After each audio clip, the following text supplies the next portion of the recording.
बिस्मिल्लाहिर्रहमानिर्रहीम। अस्सलाम वालेकुम मेरे प्यारे प्यारे नाजरीन, आप सबका बहुत बहुत स्वागत है हमारी चैनल परवरिश ऑफिशियल में।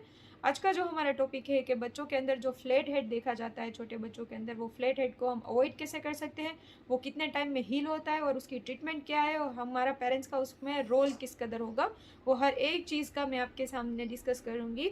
कि जो फ्लैट हेड है, सबसे पहले होता क्या है। फ्लैट हेड बच्चे के जो सर के जो पीछे का हिस्सा होता है या फिर सर का पीछे की जानिब से कोई भी ऐसा हिस्सा कि जो चपटा हो जाए, जो सीधा हो जाए, जो फ्लैट हो जाए, उसको हम फ्लैट हेड की प्रॉब्लम कहते हैं। आपको यहाँ फोटो में नज़र आ रहा होगा। एक रिसर्च के मुताबिक फ्लैट हेड होने का सबसे जो कॉमन रीज़न वो ये है कि बच्चे का एक ही पोजीशन में ज़्यादा देर तक सोए रहना। तो सबसे पहले तो एक ही पोजीशन में बच्चा जब सोया रहता है तो उसको फ्लैट हेड की प्रॉब्लम हो जाती है। बच्चों का सर इतना सॉफ्ट होता है कि वो बच्चा जब एक ही पोजीशन में, उसके सर पे एक ही जगह पर जब प्रेशर आता है, उसकी वजह से जिस जगह पर प्रेशर आता है वो जगह जो होती है वो फ्लैट हो जाती है।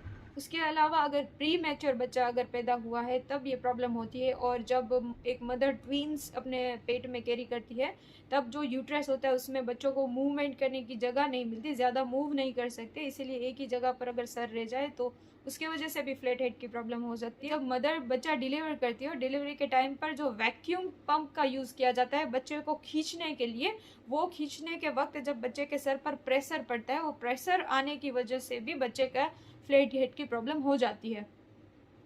बच्चे के पैदा होने के बाद 6 मंथ तक आज जो मैं चीज़ें आपको बताऊँ वो सारे पॉइंट्स का आपको ख्याल रखना है। अगर 6 मंथ तक आप चीज़ों का ये ख्याल रखेंगे तो फ्लैट हेड की प्रॉब्लम 6 मंथ में इंशाल्लाह जाती रहेगी। सबसे पहली चीज़ ये है कि हर एक मदर को जब बच्चा पैदा होता है तो हमें ये सोच आती है कि बच्चों के सर के नीचे हमें पिलो यूज़ करना चाहिए या नहीं करना चाहिए। सबसे पहले आप पिलो यूज़ कीजिए, लेकिन मस्टर्ड सीड्स जो आते हैं, राई के दाने, उसका आप पिलो बना लीजिए कि राई के दाने को एक जो पिलो कवर हो उसके अंदर डालकर उसको सील लीजिए।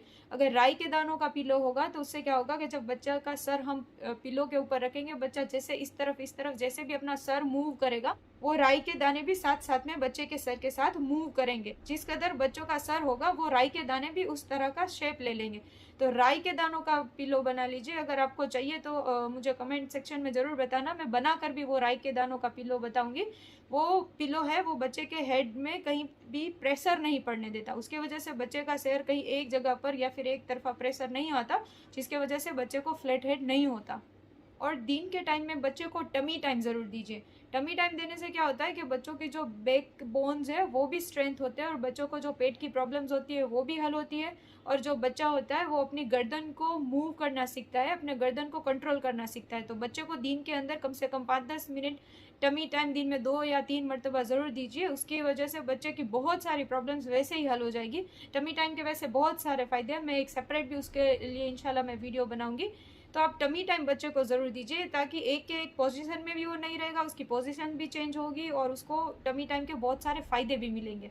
कि भले ही बच्चा सोया है, छोटा बच्चा है, तो दिन में 18 से 19 घंटे वो नैप लेता है, लेकिन फिर भी उसको इस कदर हाथ में लेकर उसको हाथ में रखिए और उसको सीधा अपने हाथों में उठाइए। उसकी वजह से क्या होगा कि उसको खाना भी हजम हो जाएगा, खाना भी डाइजेस्ट जल्दी हो जाएगा और उसका सर जो है वो पूरा दिन सोया सोया नहीं रहेगा। इसके वजह से उसके सर में भी प्रेशर नहीं पड़ेगा और वो भी उसको हेल्प करेगा। और जैसे कि मैंने बताया कि बच्चे जो है दिन में 17 से 18 घंटे तक सोते हैं स्टार्टिंग में, तो आप ध्यान रखें कि जब भी बच्चा सोया हो तब एक ही पोजीशन में बच्चा ना सोए रखे। आपको ये खास मॉनिटर करना है, बार बार उसके सर की पोजीशन आपको चेंज करते रहनी है। उसकी सर की पोजीशन चेंज करते रहेंगे जिसकी वजह से उसको एक तरफा प्रेशर नहीं आएगा। उसकी सर की पोजीशन बार बार आपको चेंज करनी है, एक साइड पे बच्चा ना सोया रहे, उसका ख्याल रखें। जब बच्चा नींद में हो तो उसको पेट के बल थोड़ी देर ज़रूर सुलाइए, लेकिन वो ध्यान रखिए कि आप उसके आसपास हो तभी बच्चे को पेट के बल सुलाना है, वरना अगर वो बच्चा बहुत छोटा है तो अपनी नोज़ को इस कदर वो डाल देगा नीचे और ऐसे नोज़ डालने की वजह से उसको ब्रीदिंग प्रॉब्लम उसकी हो सकती है। तो आप जब आसपास हो तभी बच्चे के साथ ये करें कि उसको जब वो नींद में है तो उसको उल्टा सुला दीजिए और बच्चे को लेफ़्ट साइड सुलाएं। कोशिश करें आप पीछे हाथ रखें या पीछे कोई पिलो रख दें और बच्चे को लेफ़्ट की तरफ सुलाएं कि लेफ़्ट की तरफ सोना वैसे भी रसूलुल्लाह सल्लल्लाहु अलैहि वसल्लम की सुन्नत है और साइंस ने भी प्रूव किया है कि उसके बहुत सारे फ़ायदे हैं। तो बच्चे को लेफ़्ट की जानिब भी थोड़ी देर जब वो नींद में है तो उसे सुलाएं। बच्चे को फीड कराते वक्त अपनी साइड्स चेंज करते रहे। कहीं कहीं बच्चे आधा आधा घंटा, पौना पौना घंटे की फीड लेते हैं। तो क्या होता है कि जब हम अगर हाथ के बल उसको फीड कराते हैं या फिर सुला के नीचे फीड कराते हैं, तो वो एक ही पोजीशन में आधा आधा पौना पौना घंटा जब तक फीड करता है वो एक ही पोजीशन में रहता है। तो वो भी आप खास ख्याल रखें कि आपको एक तरफा 15 मिनट पिलाना है, दूसरी तरफ 15 मिनट पिलाना है। साइंस भी यही कहती है, डॉक्टर्स भी यही सजेशन करते हैं कि उससे बच्चे का जो फीड होता है वो भी हेल्दी होता है, और ये बच्चे को जो एक तरफा जो प्रेशर पड़ना है वो भी नहीं पड़ेगा, और उसका सर जो है वो मूव होगा 15-15 मिनट पर, जिसकी वजह से फ्लैट हेड की भी प्रॉब्लम नहीं होगी। और एक तरफ से मुकम्मल 15 मिनट तक, दूसरी तरफ से मुकम्मल 15 मिनट तक फीड कराने के अपने ही बहुत सारे फायदे हैं, जो मैंने बहुत सारे वीडियो में डिस्कस कर रखा है। उसकी लिंक मैं यहाँ आई बटन में ज़रूर रख दूंगी, आप ज़रूर जाकर चेक करें। और हाथ में अगर बच्चे को फीड कराते हैं तो हमारे हाथ के बल बच्चे का जो सर है वो इतनी इतनी आधा पौना घंटा अगर बच्चे का सर यहीं रहेगा, तो जिसकी वजह से बच्चे को फ्लैट हेड की प्रॉब्लम हो जाती है, क्योंकि उसके सर का एक ही जगह ऐसा होता है जहाँ पर प्रेशर कंटिन्यू पड़ता है। तो खास हमें ये ख्याल रखना है, फीडिंग करते हुए हमें बच्चे की पोजीशन चेंज करती रहनी है। वैसे तो डेली पूरे बॉडी का मसाज करना बहुत अच्छा है बच्चों के लिए, लेकिन पूरे बॉडी का अगर मसाज आप रोज़ ना कर पाए, अगर एक दिन छोड़कर एक दिन भी कर रहे हैं, तो हेड मसाज आप बच्चों को रोज़ दीजिए। उससे बच्चों का हेड का जो ब्लड सर्कुलेशन है वो भी होगा, और उसकी वजह से जो बच्चे का हेड है वो भी रिलैक्स होगा, और वो बच्चे को माइंड पावर में भी उसको बहुत सारी हेल्प करेगी। तो बच्चे को हेड मसाज भी रोज़ दिया करें, खास करके ये कान के पीछे का जो हिस्सा है वहाँ पर बच्चे को मसाज ज़रूर दें।